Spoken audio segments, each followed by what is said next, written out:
find a way out of Paris now. This was supposed to be a quick little weekend heist. Very excited to chat with you, Dean. A longtime fan of your work in general, but I hopped on the Leverage fan bandwagon a couple months ago, and I am here. It is such a blast, and season 3 continues to be a great ride. First and foremost, I would love to know, the show is obviously very much about taking down the rich and powerful who are using their status to corrupt. How much do you find that you pull from maybe modern headlines to influence the show, or how much is it just coming from yours, John, and Chris's mind already? Well, I'll tell you, in the original season of the very first iteration of Leverage, the writers were all in the writers' room, at the beginning of the day, drinking their coffee, and they were talking about Enron. And John said, I'd really like to punch those guys in the neck. And we went, okay, we've got an episode. And it's been the same ever since. All we do is read about someone that we want to punch in the neck, and then we try and punch them in the neck. What I would say is very different about this season from all the seasons we've done before is that usually we'll take on an issue like, for instance, we did on the original show, we did a whole episode about private prisons and the corruption that can come from it. And about 5 years later, it became a huge issue. And it's like we were the Simpsons. We had predicted the future. But this season, more than any season we've ever done, it meets the moment. Things that we did in these episodes are literally the kinds of things that are freaking everybody out every single day. So I think that Leverage this season can really be a tonic. If you're having these nightmares, we're going to give you a group of very bad hombres who are going to punch the bad people in the neck for you.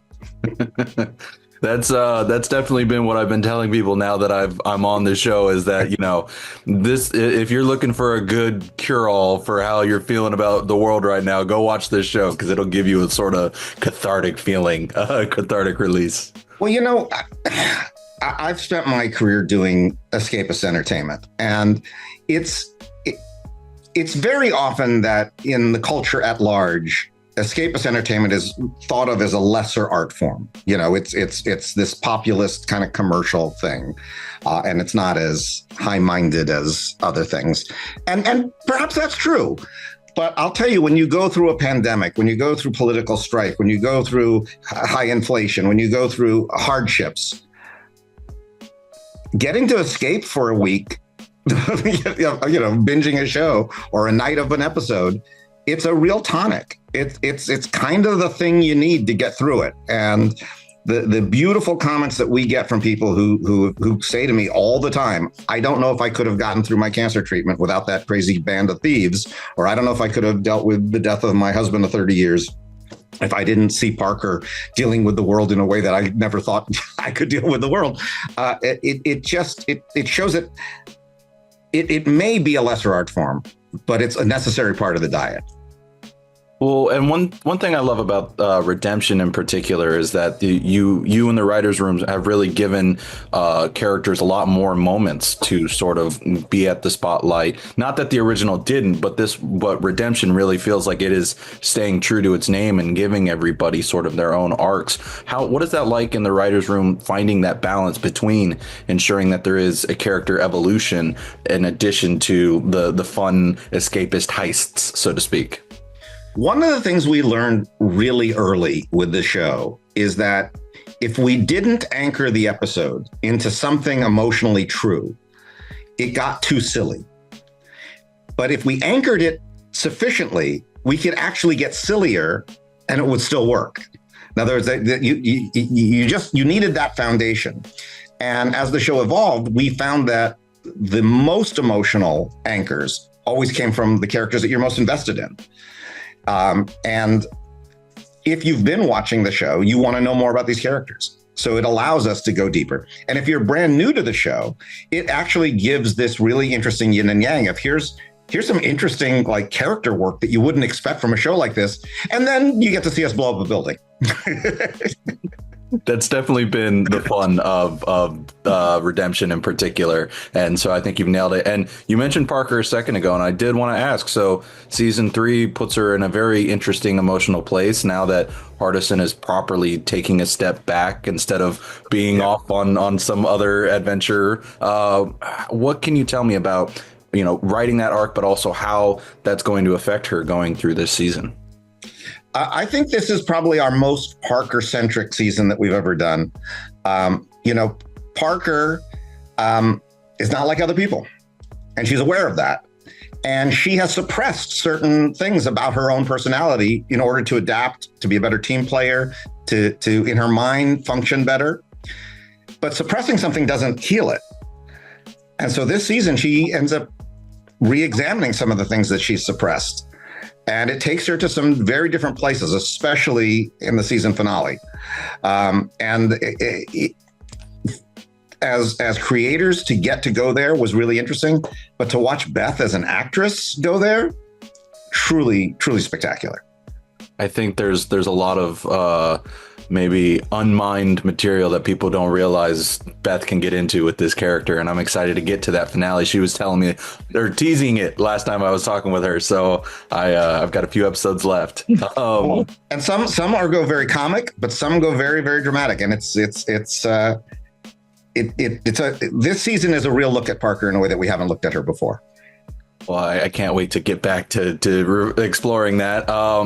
In addition, though, I love that coming into the season, we have Elliot in an interesting headspace as well, having just sort of reconciled with his father. And as he mentions in the premiere, he's trying to approach jobs differently to stay true to, what his father would want from him. What can you tell me about how that's going to change going through the rest of the season in terms of how Elliot is going to keep that in mind going into future jobs?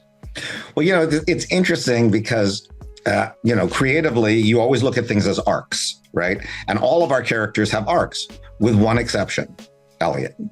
Because Elliot has evolved in his understanding of how bad the things are that he has done in the past. And he's evolved to understanding that the things he's done are unredeemable. So all he can do is spend every single day of the rest of his life trying to do good things, to at least balance the parts of him that are unredeemable. So I think Elliot stays the most consistent of every character, but he has been able to shed some things off of his shoulders, especially with him finding peace with his father. I think that takes a huge monkey off of his back and allows him to move forward in a way that's freer than he had in the past. I think that's a great way to expand his character, and I loved that moment so much between him and Keith. And hopefully, you guys bring Keith back at some point. I'd love to see more of those two together. Now, in talking about family, though, when I spoke with Beth and Elise last week, we were talking about we all agree we want a Nana episode, and I would love to know, what is it going to take to get a Nana episode? Is it about finding the right time to bring her in? Is it about finding the right person to play her? What are we looking at? We get season 4. I'm doing that episode. I love it. But that's all we need. Get your friends who have never subscribed to Amazon Prime to go get a subscription to watch our show. Let's build that audience. Get season 4, and I will absolutely do that episode. I'm desperate to do that episode. Have you been trying to do that since season 1? Last season is when I really wanted to do it the most. I got very excited about what that episode could be. Then as we moved down where we were going creatively this season, we knew it didn't fit this year. And so I said, okay, but if we get one more season, I have the whole thing planned out in my head with what I want to do. And I can't wait to do it. Well, I'm glad that it's in your head. So yes, I'm going to make sure that we get people on board so that we can get you that 4th season, which I'd love to actually hear. Have you already had any preliminary talks with the folks at Amazon about moving forward with another season? The thing is, television is not what it used to be. Television had a schedule. At the beginning of the year, you had to get in front of the advertisers in New York so that they could plan on what shows they're going to put ads on. You had to debut your shows in the fall when the new car companies, new cars were announced for the next season. There was a schedule. The fall season, summer reruns. There was a schedule you had to meet. that's all gone now. That's all gone. And the needs of the platform are very different. It's no longer just, is a show good? Do people like the show? Is it driving subscription rates? Are new people coming to the platform to see another season, or are we only feeding the people who are already there? There's all kinds of things that have to get considered that we didn't have to deal with before. So I'm just grateful that that Amazon has been so incredibly supportive of this show. I've been trying to reboot it from day one. And when they announced what at that time was IMDb TV, which later became Freevee, and we became their first original show, that was unbelievable, and that they continued to support us. And then even when Freevee went bye-bye, they still supported the show and moved us over to Prime. You'd have to check this, but I think we're the first AVOD original show that moved to an SVOD platform. It's incredible support. So I think we know they love the show. We know that they've been supportive, but we also know that they're going to look at the numbers. They're going to say, well, how many people watch this season and how many new people are coming in? And if we hit the right targets, I think we will get a fourth season. If we don't, I'll find somewhere else to take the show. I mean, you made the jump from TNT to, as you just chronicled, all those different platforms. So there's still a chance. But I never give up. I'm glad you don't. And the fact that they trusted you guys enough to make the jump from Freevee to Prime Video is a big boost of confidence for me. So I'm hopeful for you guys. It was really tremendous, and they've been great. Well, I love hearing that. I know I'm coming close to time, so just a couple more questions for you. So with this season as well, we see Sophie start to open herself back up to the idea of dating. I spoke with Gina, and she was saying it's more about opening herself to the idea of fun rather than simply about love. Do you agree with that take, or do you find that maybe Sophie is willing to find love again? Well, I think what it is that last season she was going for her redemption.